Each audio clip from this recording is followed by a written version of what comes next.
Oke, halo semuanya. Kalau kamu di sini karena merasa ujian bahasa Indonesia itu kok susah banget ya, tenang, kamu udah ada di tempat yang benar. Berdasarkan modul Bahasa Indonesia Akademik, kita bakal bedah tuntas nih semua aturan tata bahasa dan tanda baca yang sering banget bikin orang kejebak. Biar apa? Biar ujian berikutnya kamu bisa jauh lebih pede. Pernah nggak sih ngerasa frustrasi banget udah belajar mati-matian tapi kok ya gagal ujian cuma gara-gara kesalahan sepele? Mungkin ini udah yang kedua kalinya kamu gagal dan pas ujian terakhir kamu sadar, aduh aturan tanda baca kok lupa semua ya. Kamu nggak sendirian loh, aturan-aturan yang kelihatannya kecil itu emang sering jadi jebakan. Tapi tenang, hari ini kita selesaikan masalah itu. Baik, sebelum kita terjun ke tanda baca yang tricky itu, kita harus benerin dulu dasarnya. Kita mulai dari ejaan. Kenapa? Soalnya satu aja salah eja, jawaban kamu yang udah keren bisa-bisa nilainya anjlok di mata penguji. Sayang banget kan? Nah, coba lihat slide ini deh. Ini salah satu jebakan paling umum di ujian, nulis gabungan kata. Lihat contoh pertanggungjawaban. Aturannya gampang kok. Kalau gabungan kata dapat awalan sama akhiran, tulisannya harus digabung. Terus aturan kedua yang juga sering muncul, itu soal kata ulang. Kayak kereta-kereta api. Yang diulang itu cuma kata pertamanya aja. Dua aturan ini aja kalau kamu kuasai, udah bisa nyelamatin banyak poin. Oke, sekarang kita naik level ya. Kita bahas soal pilihan kata atau istilah kerennya, diksi. Seperti yang ditunjukin di bab ini, milih kata yang pas itu penting banget buat nulis kalimat yang jelas dan efektif, apalagi buat tulisan akademis. Nah, ini dia nih kesalahan klasik banget. Bedanya gini, pukul itu buat nunjukin titik waktunya, point in time-nya. Contoh, saya berangkat pukul 7. Kalau jam, itu buat durasinya, jangka waktunya.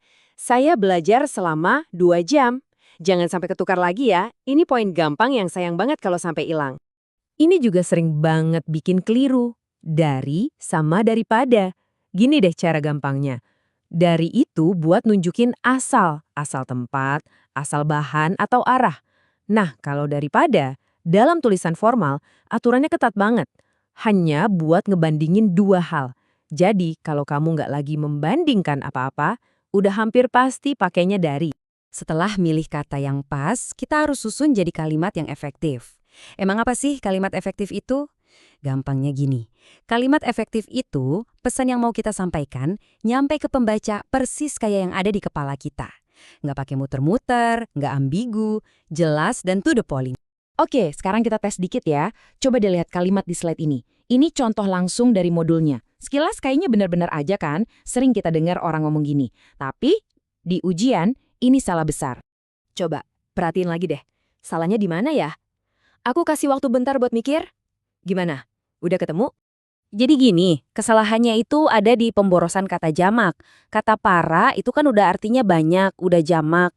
Jadi ngulang kata guru jadi guru-guru itu nggak perlu lagi, mau bazir gitu loh. Nah inilah yang bikin kalimatnya jadi nggak efektif.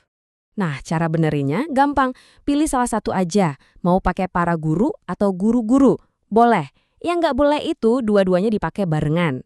Keduanya benar, keduanya efektif. Intinya kan itu, hemat kata, pesannya jelas. Oke, sekarang kita sampai ke bagian yang paling kamu tunggu-tunggu dan mungkin paling kamu takuti. Tanda baca. Anggap aja ini final boss di ujian kamu. Kalau ini bisa kamu taklukkan, wah, kemenangan udah di depan mata. Kita mulai dari yang paling misterius, si titik koma. Ini tuh kayak jembatan. Jedanya lebih kuat dari koma, tapi belum sekuat titik. Terus pakainya kapan dong? Buat ujian, kamu cukup ingat dua fungsi utamanya aja. Pertama, buat misahin daftar yang di dalamnya udah ada koma-komanya lagi. Kayak daftar belanjaan ibu ini, biar nggak pusing bacanya. Fungsi kedua, buat nyambungin dua kalimat yang nyambung banget tapi nggak pakai kata hubung. Contohnya tuh, hari sudah malam, anak-anak masih membaca buku. Kelihatan kan hubungannya erat banget? Nah ini kalau kamu bisa pakai, tulisanmu langsung kelihatan pro. Berikutnya, tanda hubung. Kelihatannya sepele ya, cuma strip kecil. Tapi jangan salah, aturannya spesifik banget dan sering banget muncul di soal-soal ujian. Ada tiga nih yang wajib kamu kuasai. Satu, buat kata ulang kayak anak-anak. Ingat ya, jangan pernah pakai angka 2 di tulisan formal. Dua, buat nyambungin awalan sama kata yang depannya huruf kapital, se-Indonesia misalnya. Dan ketiga, buat gabungin huruf sama angka kayak tahun 1950-an. Gampang kan?